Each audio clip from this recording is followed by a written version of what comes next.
Last వీడియోలో మనం ozone layer depletion గురించి చూసాం కదా. ఈ వీడియోలో మనం ఓషియన్ ఎసిడిఫికేషన్ గురించి చూద్దాము.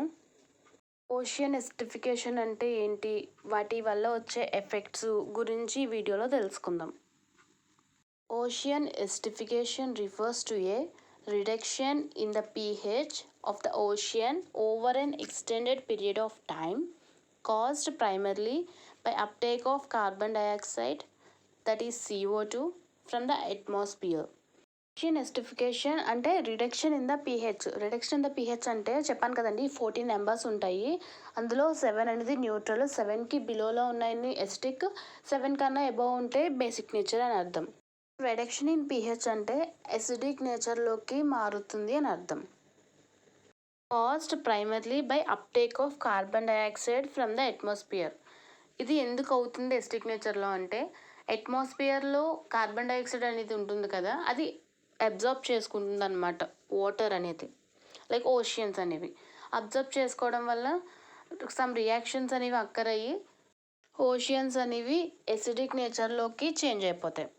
The ocean absorbs about 30% of the CO2 that is released in the atmosphere. అట్మాస్ఫియర్లో ఎంతైతే కార్బన్ డైఆక్సైడ్ ఉంటుందో ఓషియన్స్ అనేవి 30% అబ్జర్బ్ చేసుకుంటాయంట. అట్మాస్ఫియర్లో కార్బన్ డైఆక్సైడ్ అనేది ఇంక్రీజ్ అవుతూ ఉంటే ఓషియన్స్ అనేవి వాటిని ఎక్కువ అబ్జర్బ్ చేసుకుని ఓషియన్ ఎసిడిఫికేషన్ కూడా జరుగుద్ది. సో అట్మాస్ఫియర్లో ఉన్న కార్బన్ డైఆక్సైడ్ని తగ్గించాలి. When CO2 is absorbed by seawater, a series of chemical reactions occur, resulting in the increased concentration of hydrogen ions.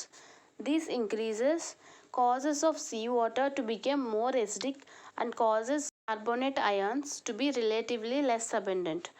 ఎప్పుడైతే సీ వాటరు కార్బన్ డైఆక్సైడ్ని అబ్జర్వ్ చేసుకుందో కెమికల్ రియాక్షన్స్ అనేవి occur అవడం వల్ల అక్కడ మనకి H+ అయాన్స్, హైడ్రోజన్ అయాన్స్ అనేవి form అవుతాయి.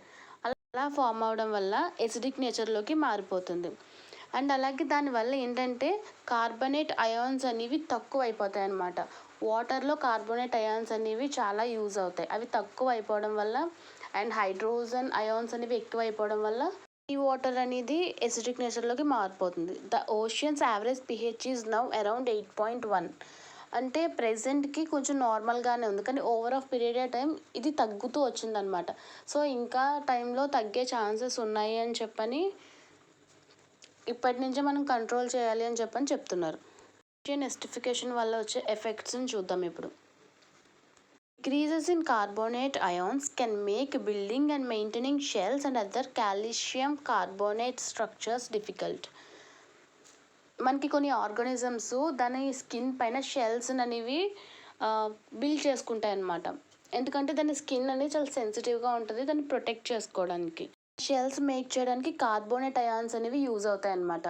అవి డిక్రీజ్ అయిపోవడం వల్ల షెల్స్ అనేవి అది బిల్డ్ చేసుకోలేక ఆర్గానిజం అనేది డిఫికల్టీని ఫేస్ చేస్తుంది. Next, global atmospheric carbon dioxide levels continue to rise.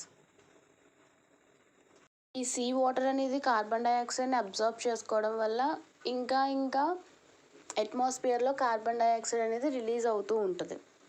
Impacts on fish and seaweeds. Aquatic ecosystem మీద ఈ ఓషియన్ ఎసిడిఫికేషన్ ఎఫెక్ట్ చాలా ఉంటుంది.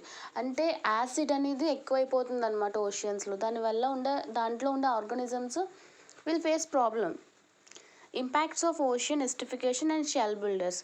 ఇందాకే చెప్పాను కదా, ఓషియన్ ఎసిడిఫికేషన్ వల్ల షెల్ బిల్డర్స్ ఎవరైతే కొన్ని ఆర్గానిజమ్స్ దాన్ని ప్రొటెక్ట్ చేసుకోవడానికి షెల్స్ని ప్రిపేర్ చేసుకుంటాయో వాటి మీద ఎఫెక్ట్ చాలా ఉంటుంది. దీనికి ప్రివెన్షన్ వచ్చేసి ఓన్లీ CO2ని అట్మాస్ఫియర్లో కంట్రోల్ చేయడం. అవి కంట్రోల్ చేయడానికి ఎఫారెస్టేషన్ చేయాలి. నెక్స్ట్ ఇండివిజువల్గా కొన్ని థింగ్స్ అనేవి చేయాలి. గ్లోబల్ వార్మింగ్ తగ్గించడానికి ఏవైతే ప్రివెన్షన్స్ చేసామో సేమ్ వీటికి కూడా అవే ప్రివెన్షన్స్ వస్తాయి. ఇలాంటి మరిన్ని వీడియోస్ కోసం వీడియోని అయితే లైక్ చేయండి, ఛానల్ని సబ్స్క్రైబ్ చేసుకోండి. Like, share, subscribe for more videos.